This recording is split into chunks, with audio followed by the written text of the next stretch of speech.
This is iRacing, this is the new build, and this is rain.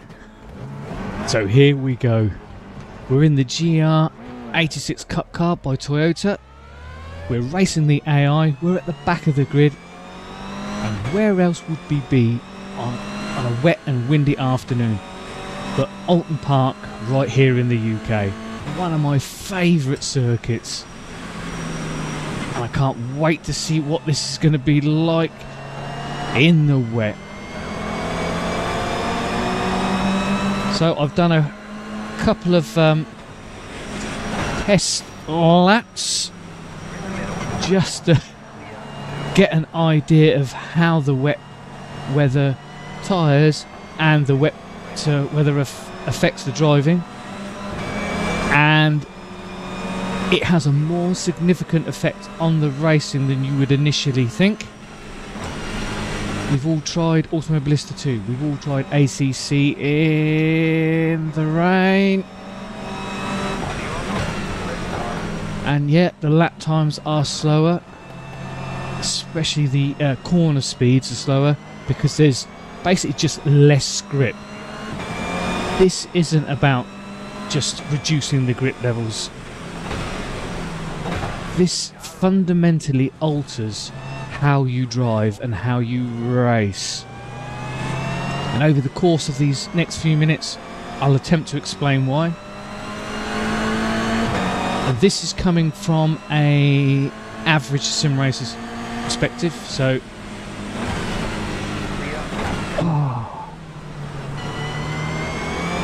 right, let's just first of all, let's talk about the graphical effects.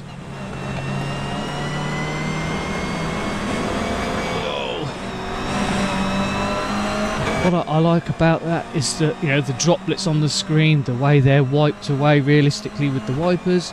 You've got the spray coming from the cars, and it matches up to where they're, you know, where the tyres are, which is where the spray would be predominantly kicked up from. And you've got your, you know, the reflections of the puddles, and those reflections, they get more pronounced, stronger, deeper as the puddles become more pronounced and deeper. So you can almost tell from the level of reflection how big that puddle is. You know, they've really took their time to get it to graphically look right. I'm going to wash out.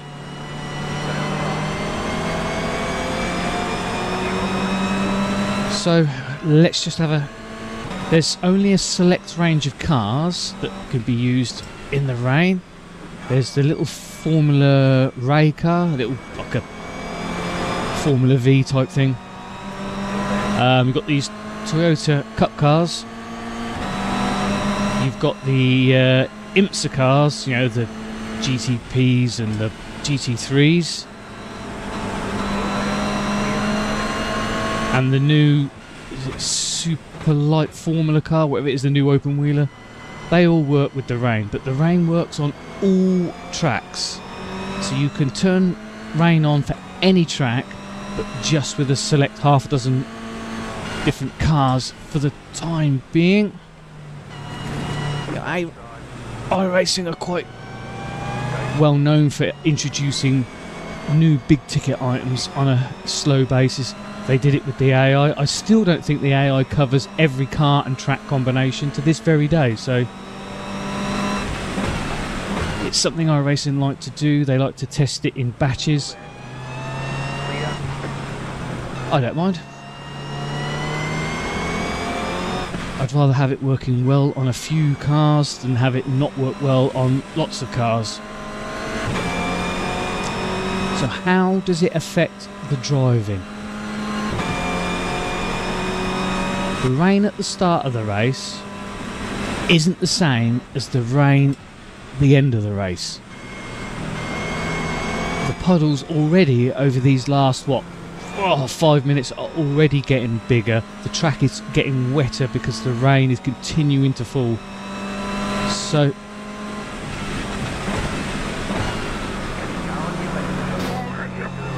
Sorry. Just like that. So you have to alter your racing line as you go along. You have to be constantly aware of where the puddles are forming. Take avoiding action. Stay away from the driving, the ideal dry line, the racing line.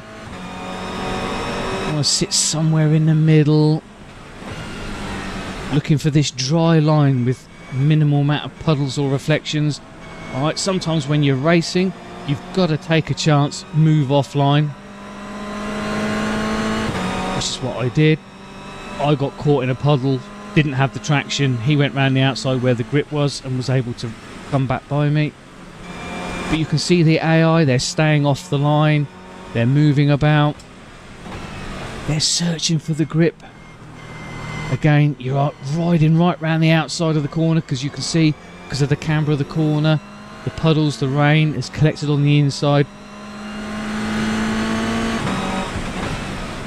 And it matters which side, which wheel hits the puddle. So if your, left front wheel hits the puddle, your left hand side, the car is dragged to the left. Again, same on the right hand side. If the right hand side tyres catch the puddle, and if it's deep enough, it will of course just grab the, as if, we've all done it, we've been driving our cars in real life.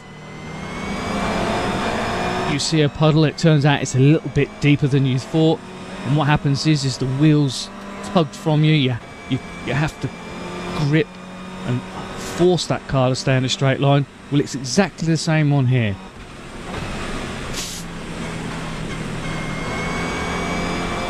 Oh, look at all those. See, you're constantly having to drive off the racing line, avoid the rubber where there's no grip. And the AI know exactly what to do. There are certain sections of the track, especially with this circuit, with the elevation changes, that the water will run down and across the track. And at those points, there's not much you can do. You can't avoid all the puddles, all the rain. And sometimes you just have to have your wits about you. Use the visual cues, use the force feedback that you're getting to brace yourself and be ready to cross that river. You've also got to be a lot smoother, which is where I'm struggling. I'm a little bit ham-fisted. I've got my lead boots on. I tend to be off one pedal, on another. But here you have to feed the throttle in, especially. Just gently bring it up to full throttle to avoid the wheel spin, to avoid the understeer. See, you've got to go slow through here. Look, see, the water's collected at the bottom of the incline nut, and the whole track is just wet.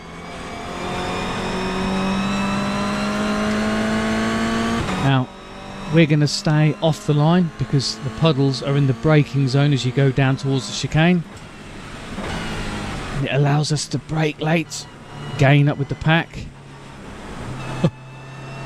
Just feel the car washing out. You can see the track is getting wetter and wetter and wetter. It's not just rain, one level of wetness throughout. It's, by its very nature, it is dynamic. And we're only on a 15-minute race. Can you imagine what an endurance race over several hours would be with the rain coming and going? Making sure you're on the right tyre at the right time.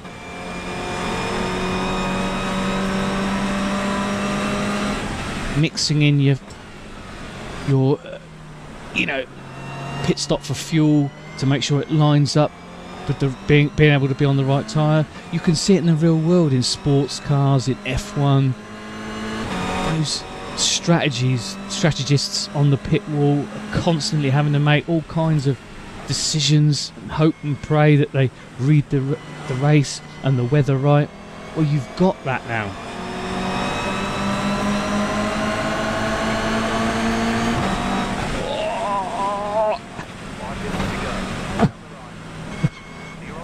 I just couldn't slow the car down then. He was on the middle line where the grip was. I had my tyres in the puddle there, and I was just no grip, sliding, under braking there.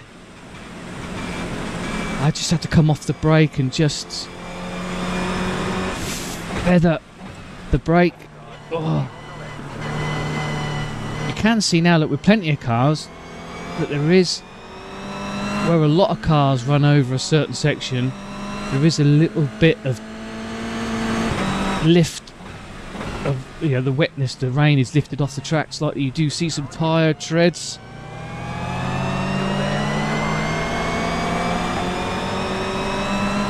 And not only is that a nice graphical touch, but you can use those as dry lines. You know, you can use that to find grip. So he's braked in the puddle. I didn't, so I could brake later and able to get by him.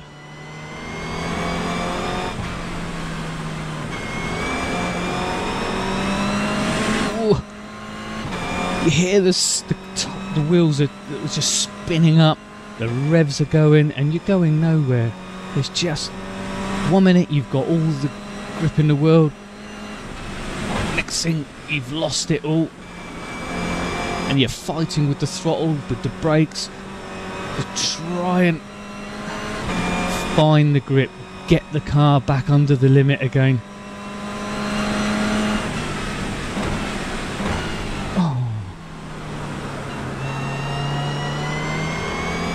This is truly a dynamic weather system.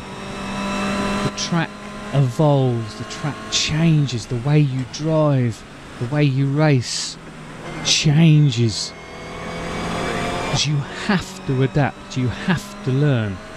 The AI are really good out of the box at finding the grip.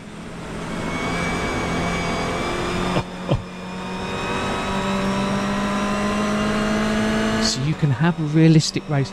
You can really use the AI as a brilliant training tool before you go out into the real world and venture out online with other real sim racers. I am going to be giving week 13 a go. I'm going to find a car and track combination I like.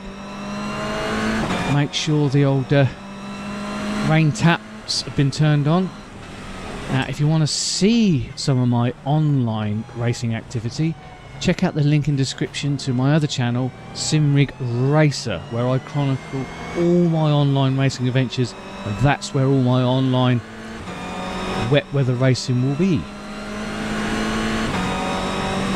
Here we go, let's move over, avoid the wet. The AI, they're pretty doggedly sticking to that line. I'm going to force him to stay on the inside where there's no grip. Now the AI are forcing me onto the wet.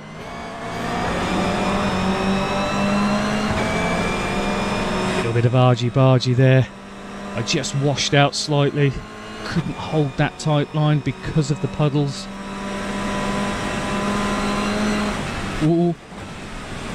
If you're, not clever, not careful, that little crest there where the car goes light, the suspension, as it goes up towards the top of the bump stops, you get aquaplaning, and that's a horrible feeling, because the steering just goes, the steering wheel, the force feedback goes completely numb, completely light.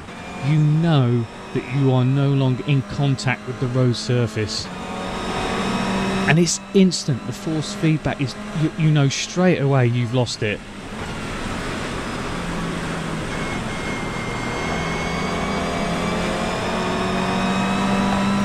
I know they took their time to get this out. Oh, no. And I know it took them a long time to get the update out. There was a big delay on the day of release. They've already had, this is this is after the first hotfix, after the new build was released. So this is the latest version available.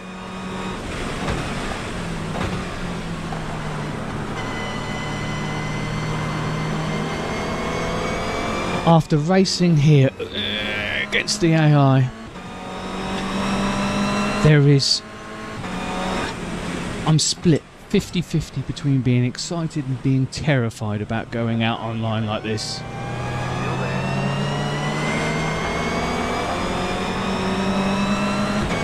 But by God, I'm going to give it a go. So we're on our last lap here now, look. Yeah. Can you imagine with some of the high-speed cars, especially like GT3s with more downforce, they're going to suck more water, they're going to lift more water up, they're going to throw up more spray. Endurance event, day, night. Can you imagine racing around at night in the rain with the spray? You know, you're going to have to jink in and out to make sure that you can actually see where you are in relation to other cars, where you are in relation to the next corner. Oh, just clipped that puddle and it dragged the car around, look. Had to back off and just let the car settle and find the grip again. Oh, no, no, no.